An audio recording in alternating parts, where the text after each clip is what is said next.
Press statement, issued on the 24th day of July, 2022. Independent Electoral and Boundaries Commission, IEBC, should stop misusing its supposed independence as a cover for downright incompetence and justification to evade accountability. Election materials cannot be transported carelessly like street food as the IEBC sought to do. Even in countries where sale and consumption of bushmeat is allowed, vendors require permits from wildlife and public health authorities to sell their stock. The Kenya National Civil Society Centre, KNCSC, calls on the Independent Electoral Commission, IEBC, to stop misusing its so-called independence to cover for its incompetence and avoid being held to account. The chairperson of the Independent Electoral and Boundaries Commission, IEBC, and the chief executive officer of the election management body must be called out by all law-abiding and responsible Kenyan citizens for allowing and continuing to defend the indefensible transportation of election materials in the most casual, careless and irresponsible manner, as did happen with election stickers on Thursday, July 21, 2022.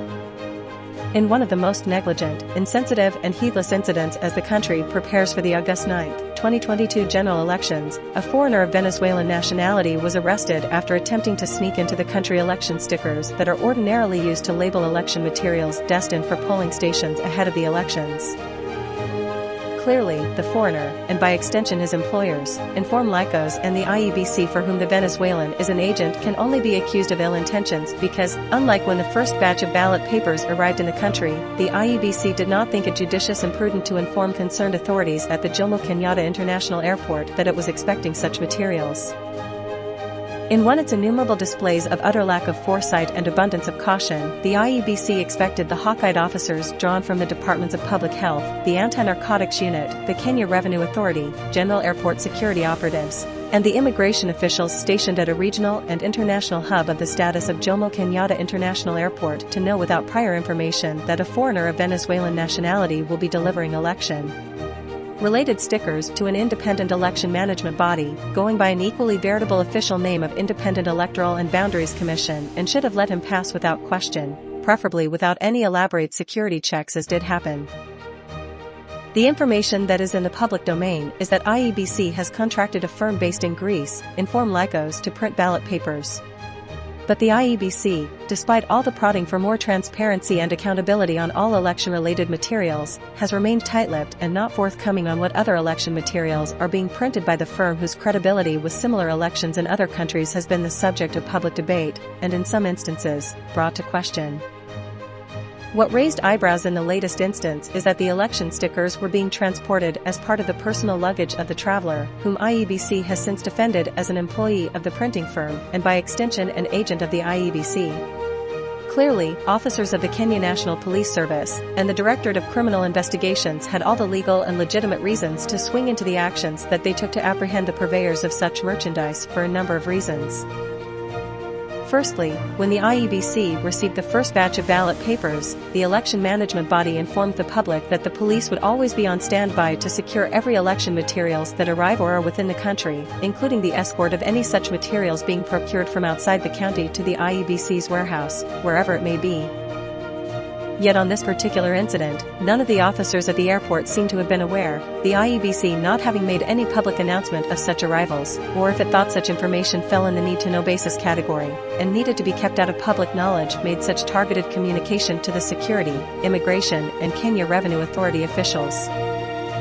Every time the civil society has sought to hold the IEBC to account on such glaring instances of outright incompetence, negligence and heedlessness, the standard and lackluster response from the election management body has been that it is independent.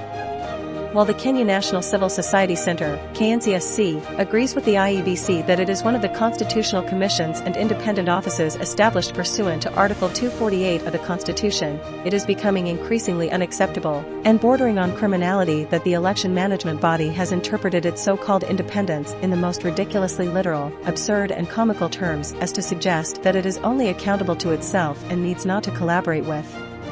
other agencies in the delivery of its mandate. Except when it is convenient, materially or otherwise to its commissioners and staff, the IEBC has always gone rogue, completely unrestrained by the requirements for the rule of law, participation of the people, good governance, integrity, transparency and accountability as expressly provided for under Article 10 of the Constitution as the national values and principles of governance, binding on all state organs, public officers, and all persons whenever any of them applies or interprets. The Constitution enacts or applies or interprets any law, or makes or implements public policy decisions.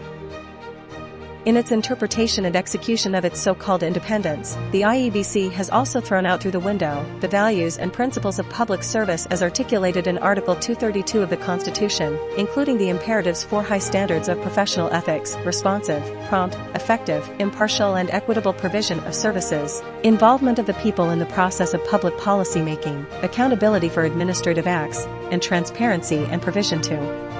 the public of timely and accurate information. As a result of the IEBC's blatant disregard for these foundational and normative principles, the list of candidates running for the various elected positions is littered with all manner of characters, some of who should not have been elected in the first place, let alone defending their seats. Regulations to the election campaign financing was thrown out by Parliament and the courts for lack of public participation prior to their publication, and Kenyans are now faced with another general election in which the Chebukati-led IEBC seems not to have learned anything from the debacle of bungling the 2017 presidential election results, leading to their nullification by the Supreme Court. Signed by Suba Churchill, Executive Director, Kenya National Civil Society Center.